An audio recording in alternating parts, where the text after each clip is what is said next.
మీ కళ్ళు నేడవను ఎడభారం చెల్లించిన దేవుడు, మాకు తోడుగా ఉండే దేవుడు. ప్రధాన చీకటి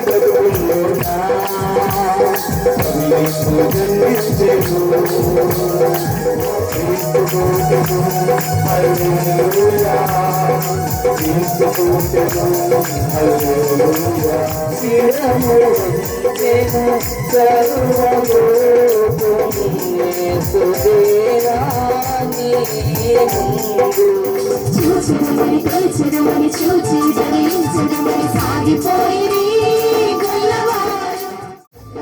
యేసు రాజమక్కువతో పిలిచినాడు ఒక్కమారు వెళ్ళిపోమని ఇండియాలో రాత్రి వేరు రక్షకుంటూ వేసవిస్తగా వేరేంతో మోజమంతగా ఈ పాపి రక్షణార్థమై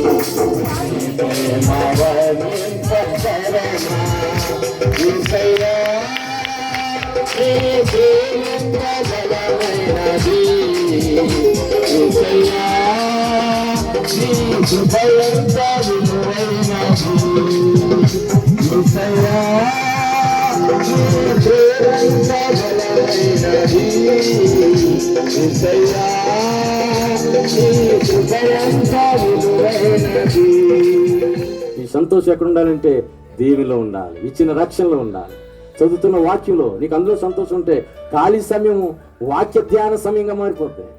ఖాళీ సమయము ప్రార్థనలో సంతోషం ప్రార్థనా సమయంగా మారిపోతాయి. మన పాపముల నుండి విడుదలనివ్వడానికి, మన పాపములను క్షమించి ఆయన రక్తంలో కడిగివేసి పరిశుద్ధులుగా చేయడానికి. రెండోది, ఆయన ఈ లోకానికి ఎందుకు వచ్చాడు? తోడుగా. మనకి మనిషి పాపం ద్వారా తోడుని కోల్పోయాడు, మళ్ళీ యేసుక్రీస్తు ద్వారా తోడుగా ఉండడానికి లోకానికి వచ్చాడు. మూడోది, ఆయన ఈ లోకానికి ఎందుకు వచ్చాడంటే మనకు కలిగినటువంటి భయాల నుండి విడుదలనివ్వడానికి ఆయన ఈ లోకానికి వచ్చాడు. కాబట్టి మనకి రక్షణ విషయంలో భయపడవలసిన అవసరం లేదు. మానవ రీత్యా అసాధ్యమైనవి నా జీవితంలో జరగవని భయపడవలసినటువంటి అవసరం లేదు. నీ ప్రార్థన దేవుడు వినడేమో అని భయపడవలసినటువంటి అవసరం లేదు. వెంటనే ఆయన మాటకు విధేయత చూపించి ఆయన వాక్య ప్రకారం జీవించడానికి భయపడవలసినటువంటి అవసరం లేదు. నాలుగోదిగా ప్రియా దేవుని వెళ్ళారా, సంతోషాన్ని, రక్షణ, ఆనందాన్ని ఇవ్వడానికి దేవుడు ఆయన మానవ రీతికి లోకానికి వచ్చాడు.